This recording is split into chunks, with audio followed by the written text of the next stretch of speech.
Paz do Senhor a todos os nossos irmãos, é muito bom recebê-los aqui.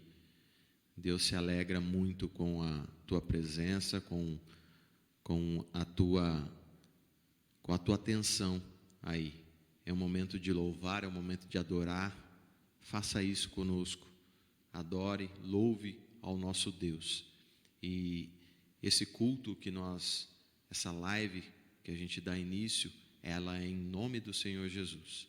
E já começaremos orando, começaremos pedindo a Deus que abençoe, que esteja à frente de tudo e que faça o nosso coração se encher com a sua palavra, com o seu louvor, com a sua adoração. Deus amado, Senhor, nós aqui estamos, Pai, e te agradecemos pela oportunidade renovada. Pedimos, Senhor, que o Senhor venha nos acolher, Senhor, que a tua palavra, a tua mão, Senhor, esteja conosco. Senhor, capacita, Senhor, para que o louvor, para que a palavra, a pregação possa ser algo proveitoso para o nosso coração, que possa nos fazer crescer, que possa fazer, Senhor, nos fazer caminhar, Senhor, na tua direção. Por tudo isso, Senhor, nós já te agradecemos, em nome de Jesus.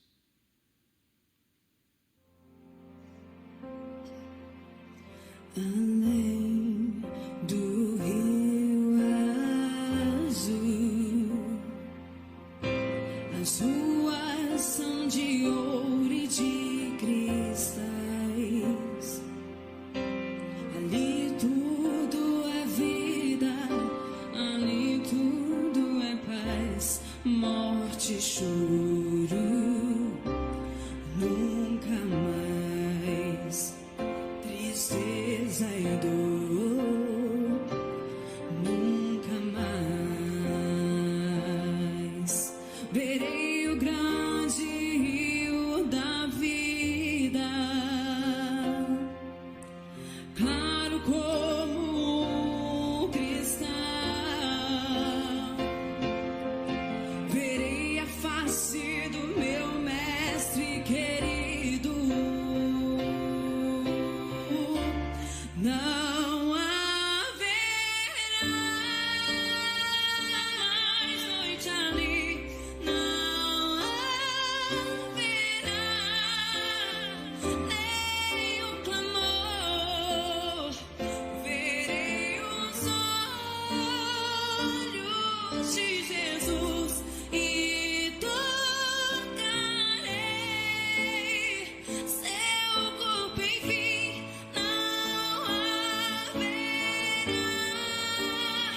Mais noite ali, não haverá nem um clamor. Verei os olhos de Jesus e tocarei seu corpo, enfim.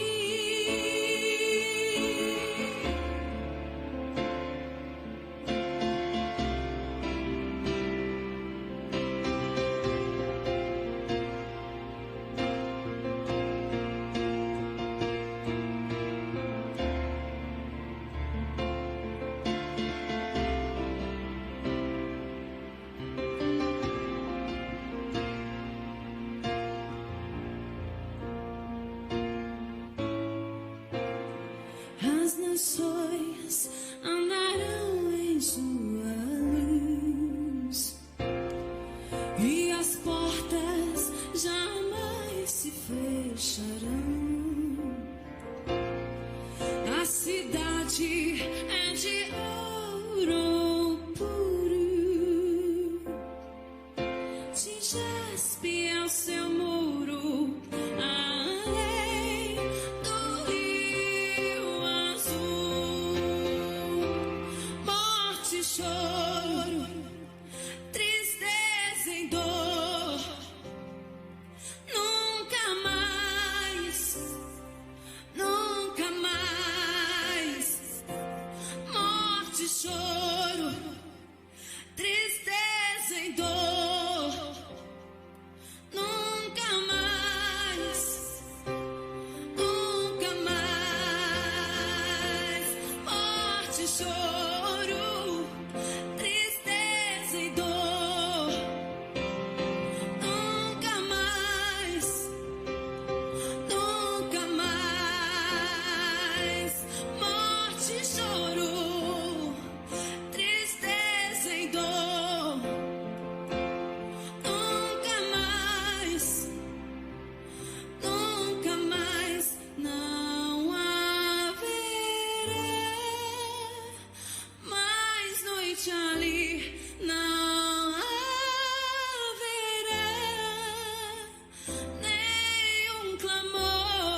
Graças a Deus pelo louvor que Ele é digno. Hoje a porção da palavra que nós traremos, ela tem como título o poder do copo meio cheio. O poder do copo meio cheio. Um copo de vidro, água pela metade. O otimista diz que o copo está meio cheio, o pessimista meio vazio e o realista pela metade. Os três estão certos e tudo depende do ponto de vista. Ouvi também uma outra reflexão a esse respeito, com uma pequena modificação. Um copo de vidro, água pela metade, o otimista diz que o copo está meio cheio, o pessimista meio vazio e o realista, mas quem vai lavar este copo? Esse pensamento ou essa reflexão não é novo e nem pouco conhecido. Entendo que todos ou a maioria já o conhecia. E é usado para falar, para pensar como as pessoas se comportam diante de situações de geral, se com otimismo, pessimismo ou realismo. Achei bastante interessante pensar a respeito disso, pois é algo muito valioso para a jornada de todos nós, pois diariamente nos deparamos com momentos, com circunstâncias, com fatos, com copos, e a maneira como vemos o copo determina como agiremos, e as consequências da nossa postura, das nossas decisões. Se pararmos para pensar, essa questão é decisiva para a nossa vida, pois revela como nos posicionaremos frente a ela. Havia um casal que tinha dois filhos gêmeos, que eram bastante diferentes um do outro em relação a comportamento, apesar de virem da mesma barriga e ao mesmo tempo.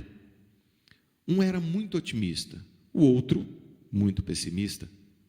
Bem, os pais estavam preocupados com isso e levaram os meninos a um psicólogo infantil que disse: acho que sei o que fazer. No próximo aniversário deles, deem ao pessimistazinho os melhores brinquedos que puderem comprar, e ao otimista um saco de esterco. Isso os colocará no mesmo plano. E foi o que eles fizeram. Colocaram os meninos em quartos separados com os seus presentes. Quando foram espiar no quarto do pessimista, viram um menino olhando com desânimo para os seus lindos brinquedos e se queixando: não gosto dessa cor, isso aqui provavelmente vai quebrar. Conheço um menino que tem um carrinho melhor que esse. Os pais olharam um para o outro e soltaram um gemido. Em seguida, atravessaram o corredor e deram uma olhada no quarto do otimista. Ele estava na maior alegria, atirando o esterco para o alto e dizendo: vocês não me enganam. Onde existe tanto esterco assim, só pode haver um pônei por perto. Um pônei. Esses dois tipos de personalidades são geralmente chamados de otimistas e pessimistas. Enquanto os primeiros tendem a ver o bem em tudo, os últimos veem o mal. Apesar de termos capacidade de ver tanto o bem quanto o mal, a atenção dada a um deles costuma definir a nossa experiência de vida. Como dito, a maneira como enxergamos as coisas determina como nos posicionamos frente a elas. De uma maneira geral, determina como vivemos.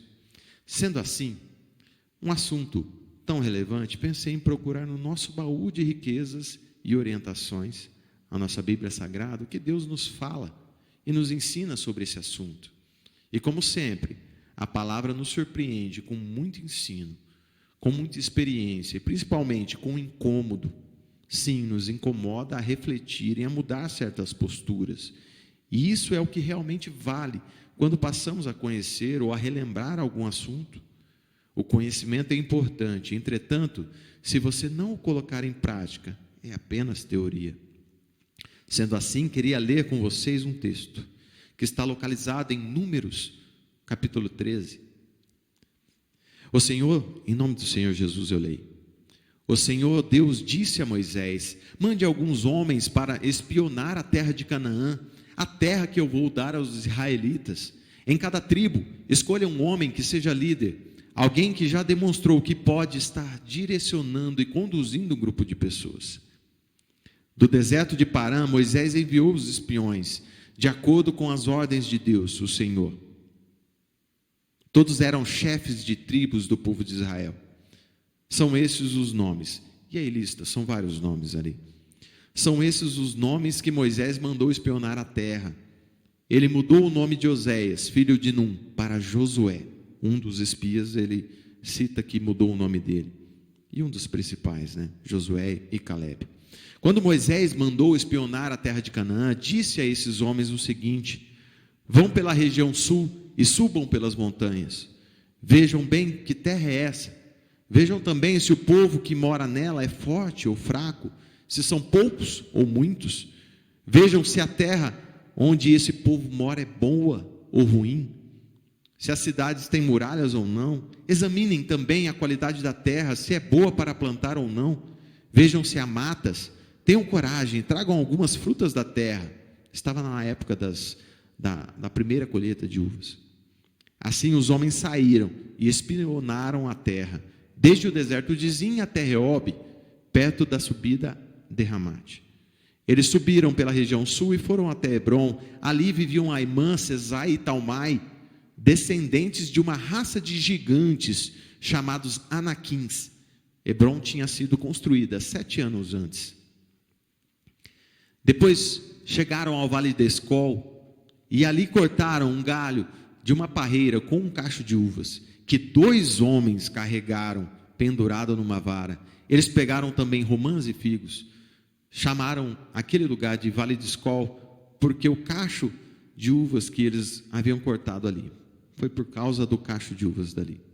Depois de espionarem a terra 40 dias, eles voltaram a Cádiz, no deserto de Parã, onde estavam Moisés, Arão e todo o povo de Israel, e contaram a eles e a todo o povo que tinham visto e mostraram as frutas que haviam trazido da terra. Essa passagem mostra o momento em que os israelitas, após terem sido libertos da escravidão no Egito, sendo guiados pelo deserto, chegaram diante da terra prometida a eles, através da promessa a Abraão, e prestes a entrar, resolveram mandar pessoas para verem como era a terra e seus habitantes. E retornando estes, disseram a Moisés, a continuidade do texto agora, a partir do 27. Eles disseram a Moisés: nós fomos até a terra onde você nos enviou. De fato ela é boa e rica, como se pode ver por essas frutas.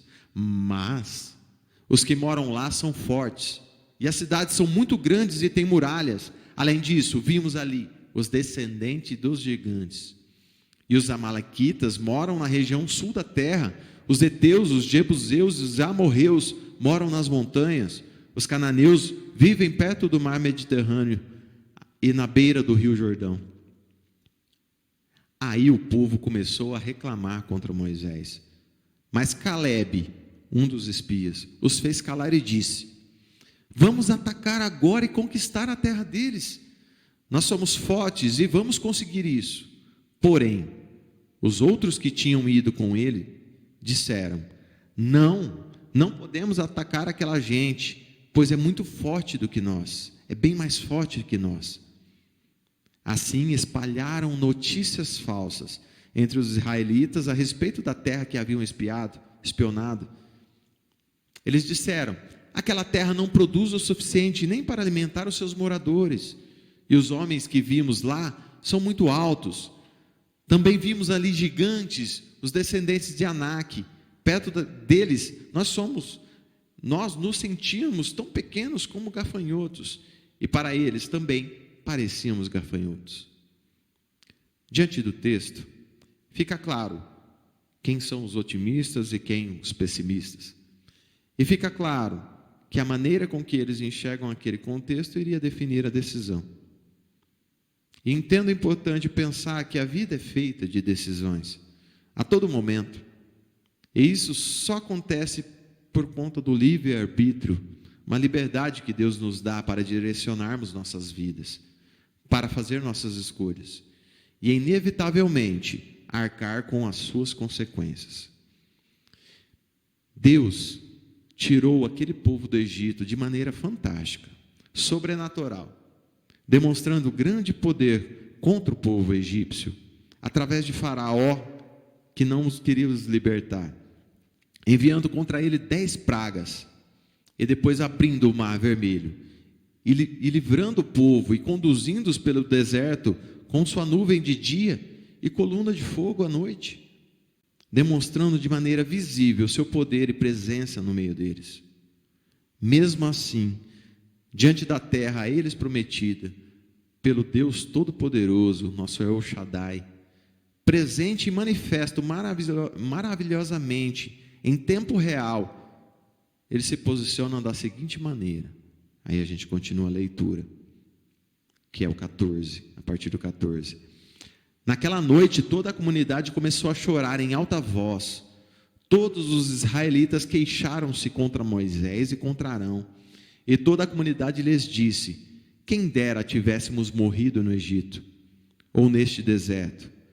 Porque o Senhor está nos trazendo para esta terra, só para nos deixar cair à espada? Nossas mulheres e nossos filhos serão tomados como despojo de guerra. Não seria melhor voltar para o Egito? E disseram uns aos outros: escolheremos um chefe e voltaremos para o Egito. Neste fim de semana, nós tivemos um momento bastante importante para a nossa sociedade. Foi o dia de votar, escolher os nossos representantes do município, prefeito, vereadores, e nós exercemos a nossa chamada democracia. A democracia é o regime político em que a soberania é exercida pelo povo, ou seja, por sua maioria, e ali quem falou mais alto foi a maioria.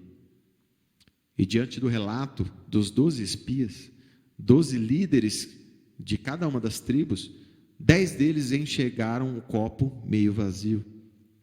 Focaram nas dificuldades, enxergaram e se posicionaram pela não entrada, e até, como o próprio texto trouxe, mentiram para influenciar o povo.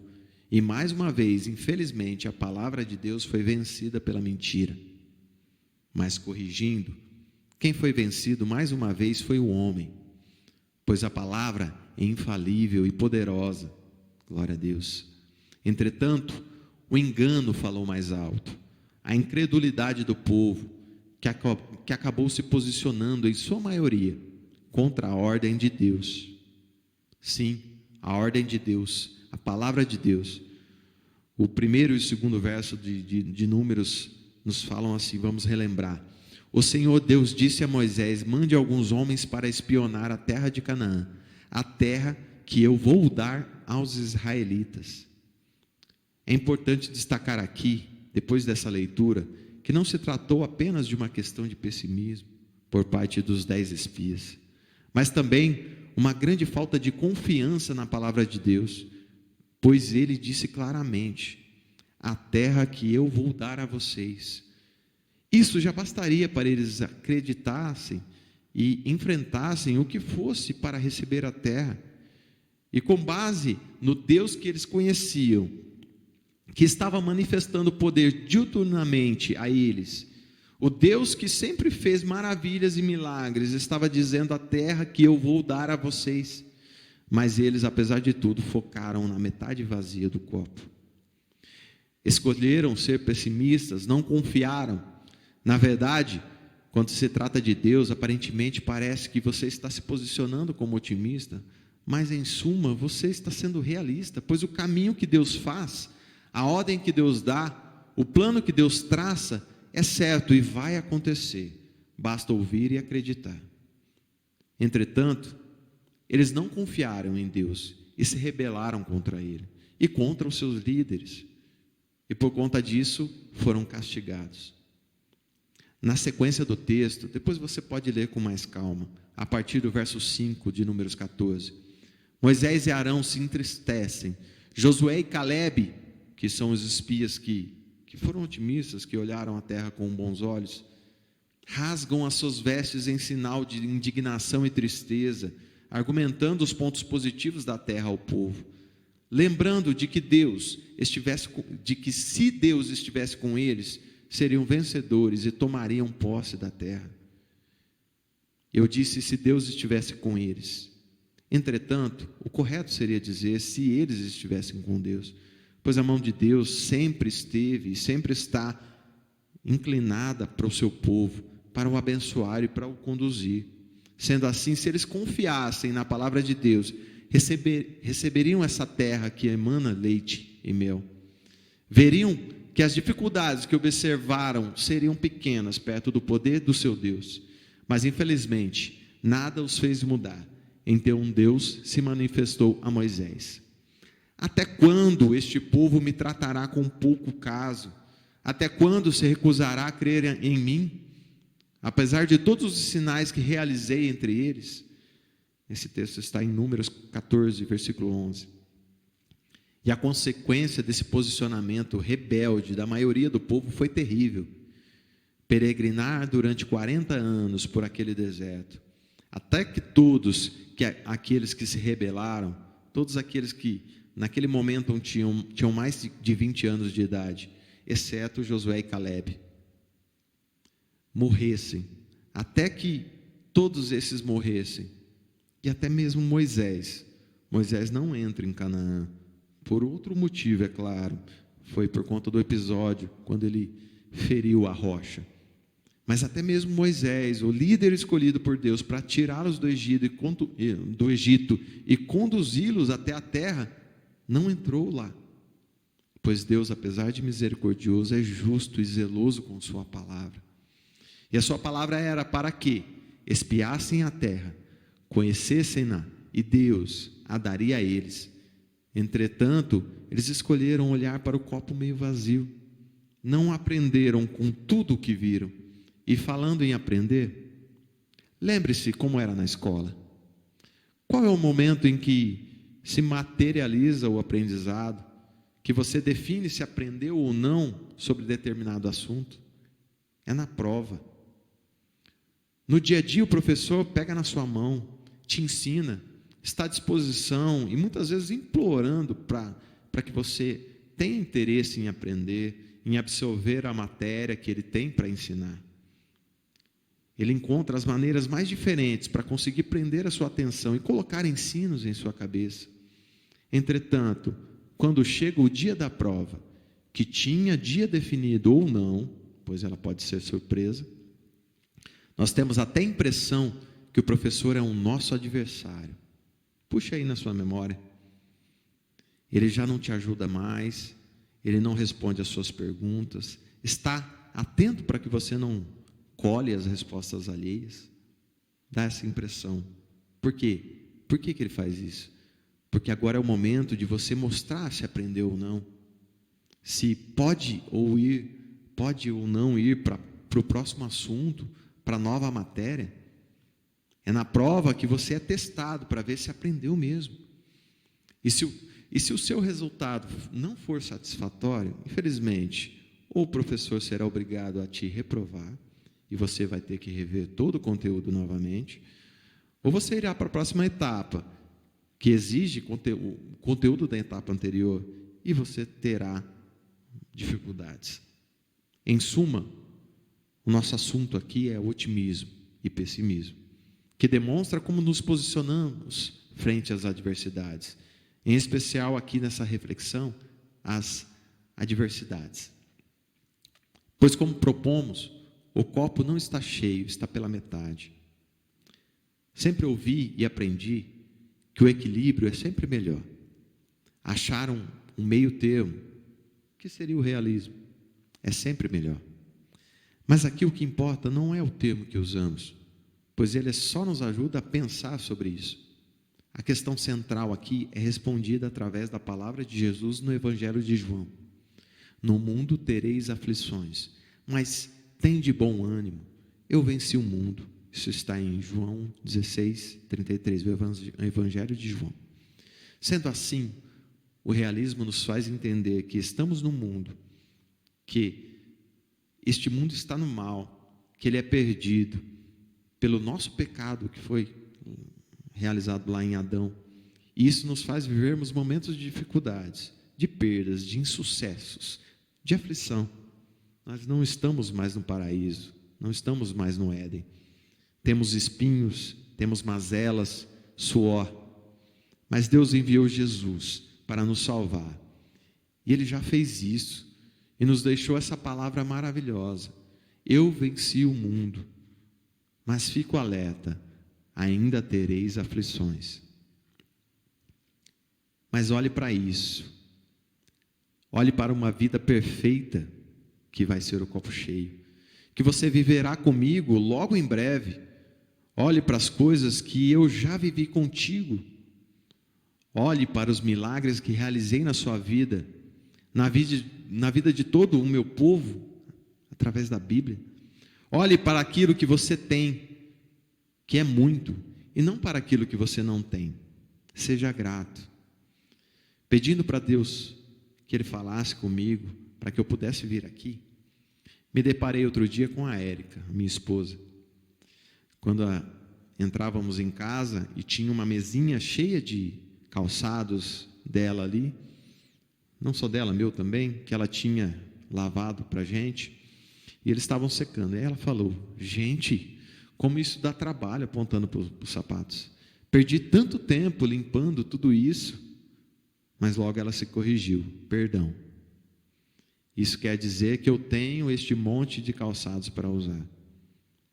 E muito obrigado, meu amor, pelo ensino e pela dica para a nossa palavra de hoje. Tem gente que não tem nada, ou seja, só tem trabalho quem teve a bênção, só limpa calçado quem tem. Quem não tem carro para se locomover, não tem custo de manutenção do mesmo, combustível, mecânico e PVA. Quem mora na rua não tem trabalho para cuidar de casa. O povo israelita não olhou para tudo que Deus fez na vida de seus antepassados, nem tampouco na vida deles. Eles viam milagres o tempo todo. Ou seja, mesmo que o copo estivesse vazio, eles poderiam ter a certeza que Deus os saciaria a sede deles, da forma que fosse. Eles tinham provas recentes que Deus lutaria por eles se necessário. Deus derrotou o exército do Egito sem que eles movessem uma unha, através do Mar Vermelho que se fechou em cima deles. Quem não tem vida não tem dor, não tem cômodo. Precisamos pensar nessas coisas. Mas a fórmula do sucesso é ser grato. Complementando, a fórmula do sucesso é ser grato pela metade da água no copo. Grato a quem nos permite viver isso. A Bíblia ainda nos fala em Romanos 8:28. E sabemos que todas as coisas contribuem juntamente para o bem daqueles que amam a Deus, daqueles que são chamados segundo o seu propósito. Eu me apego a esse texto e tento buscar em cada um dos meus momentos difíceis algo que edifique, algo que se aproveite, uma lição, uma experiência. Afinal, se as angústias e tribulações só te fizerem sofrer e você não tirar nada dela, foi só sofrimento. Mas normalmente é nesses piores momentos que aprendemos as nossas melhores lições.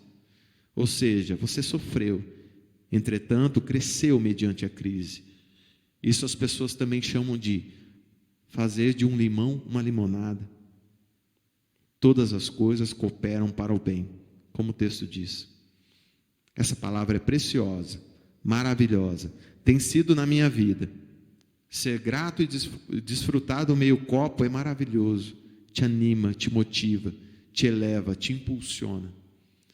Mas em alguns momentos nós vacilamos, olhamos para a parte vazia do copo, mas sabemos que morrer de sede Ele não vai nos deixar, graças a Deus. E logo o nosso foco retorna para a água que está no copo. E você desfruta dela e vai adorando e servindo quem te deu tudo aquilo. Até que um dia tenhamos o copo cheio, que será a vida eterna ao lado de nosso Criador e mantenedor. Glórias a Deus.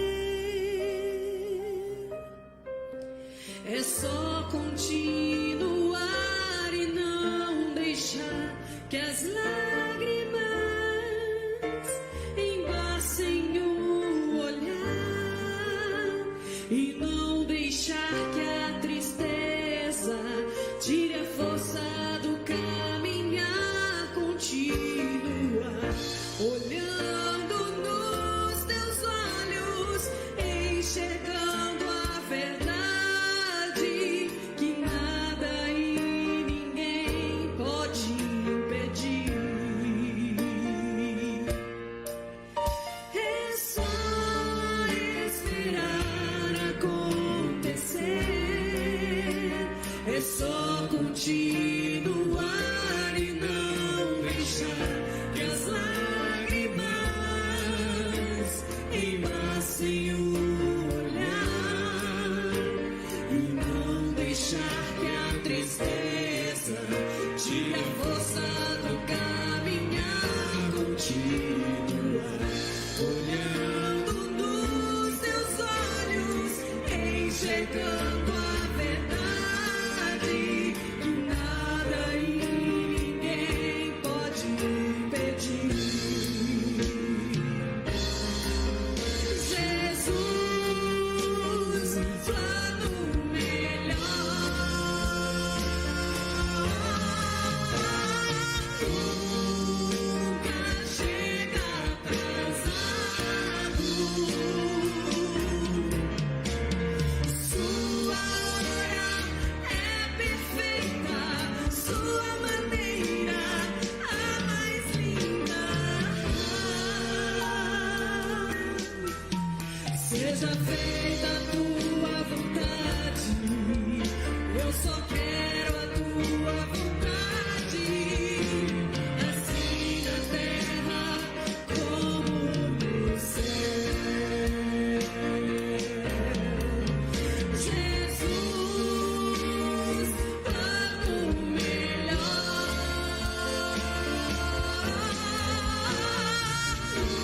nunca chega atrasado. Sua hora é perfeita, sua maneira a mais linda.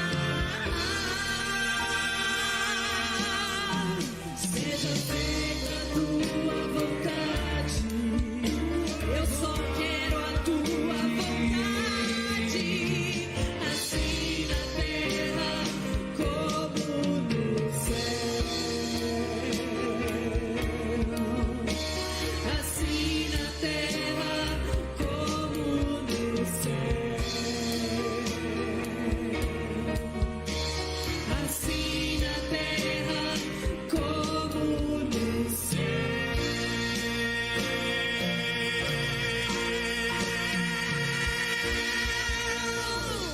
Aleluia, Senhor. Graças a Deus pelo louvor, graças a Deus pela palavra, graças a Deus pela vida de todos nós, da sua vida. Agora é o momento, partindo já para a nossa conclusão, é o momento de nós orarmos, colocarmos as nossas vidas, colocarmos as vidas e as necessidades que temos apresentado a Ele conhece a todas. Nós vamos orar e pedir a Deus que Deus esteja acudindo, que Deus esteja assistindo a todas essas necessidades. Oremos. Deus amado, Pai, o Senhor é onisciente, Senhor, o Senhor conhece tudo, Pai. E nós colocamos as nossas vidas, te agradecemos, Senhor, por te ouvir, Senhor, pela vida, por tudo, Pai. E agradecemos por poder interceder, Senhor. Temos muitos filhos teus passando por esses momentos em que a saúde, Senhor, pede cuidados, Pai. Nós pedimos, tenha misericórdia, Senhor, em nome de Jesus, Senhor, venha em favor deles, Senhor. Senhor, todas as necessidades que a tua igreja precisa, que os teus filhos necessitam, Pai, Senhor. Venha abençoar, Senhor, esses dias, Senhor, que estamos vivendo, Senhor. Cuida da tua igreja, Senhor, que ela continue, Senhor, a pregar o teu evangelho, continuar, Senhor, levando, Senhor, vida, Senhor, levando, Senhor, bálsamo, Pai. Nós agradecemos, Senhor, por tudo isso e pedimos, Senhor, venha cuidar desses filhos teus, Senhor. Em nome de Jesus, Senhor, nós pedimos, Senhor. Amém, Senhor. Graças a Deus, Senhor, por tudo isso. E agora, partindo realmente para a conclusão, nós encerraremos com o nosso mote. Que o Senhor nos veja e nos guarde. Que o Senhor faça resplandecer o seu rosto sobre nós e tenha misericórdia de nós. Que o Senhor sobre nós levante o seu rosto e nos dê a paz.